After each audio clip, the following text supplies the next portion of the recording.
Hello guys, it's your girl Ham and welcome back to my channel. Today we have another episode of our series Breaking Bread, where I share the recipes that I love to cook for my family and friends with you all. So on today's menu we'll be having stewed beef, and it is a staple especially during these colder months. So sit back and relax or join in and grab your apron. Either way, I am happy to have you all, so let's get started. Okay, so the first thing we're gonna do is prep our veggies.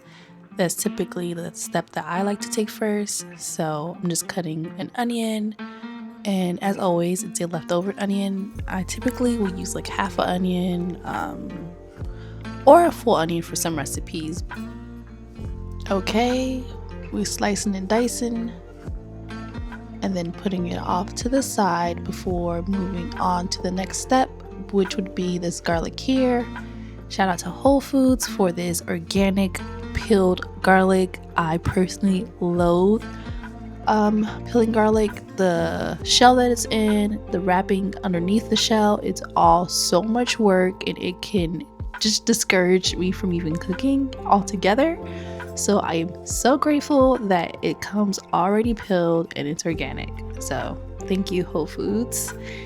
And once again, I'm just gonna chop that, mince it really good and fine, and then put it off to the side.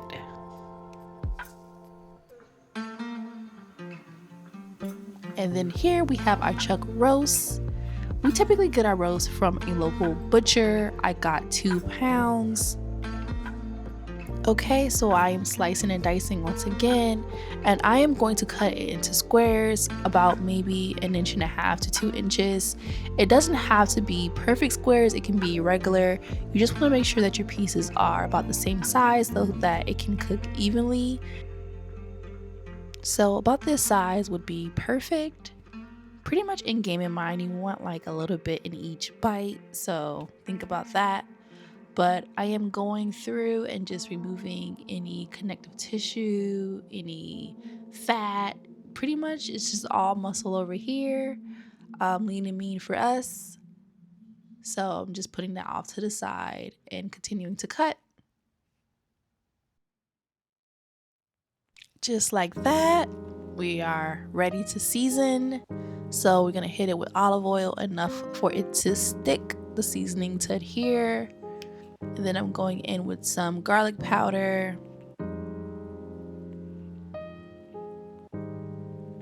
some onion powder,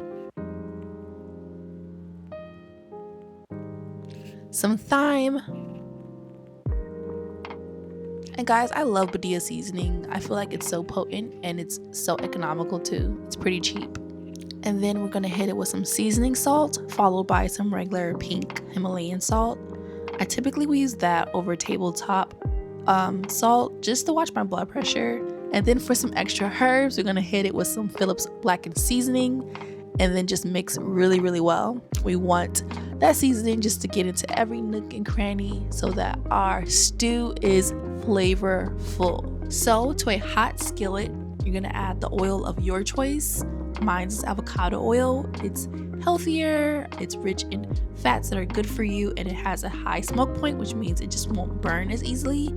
And once it's hot, I'm going to go ahead and add my meat to the pan so you can see like the bubbles. So pretty much it's hot, and I'm going to spread it out. I want it to cook evenly. I don't want the meat concentrated in one part of the pan. If you do that, I noticed that the juices from the meat would pull, and then you're not going to get that nice seared texture or layer.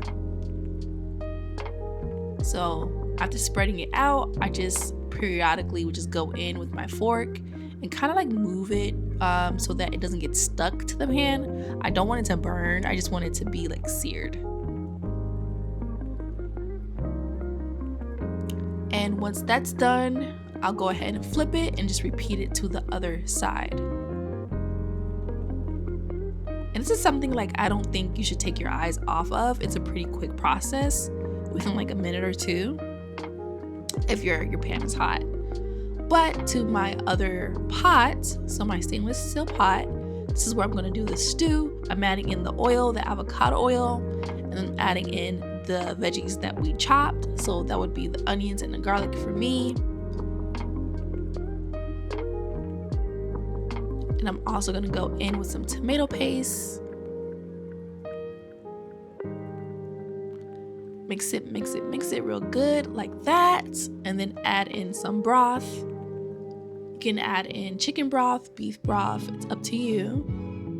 I just used whatever we had on hand. And then I'm gonna add my meat to the pot. And a little bit of water, because this is gonna reduce as you cook. So I want the meat pretty much submerged. And then I'm adding a little bit more seasonings. So some Maggi beef bouillon.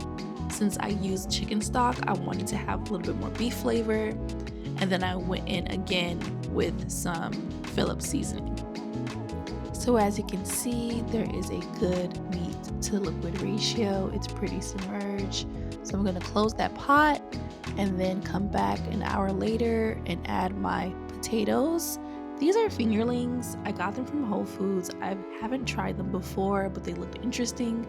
I typically go with the mini yellow potatoes, but I'm gonna let these cook for about 30 minutes and then add my carrots and let that cook for 20 minutes.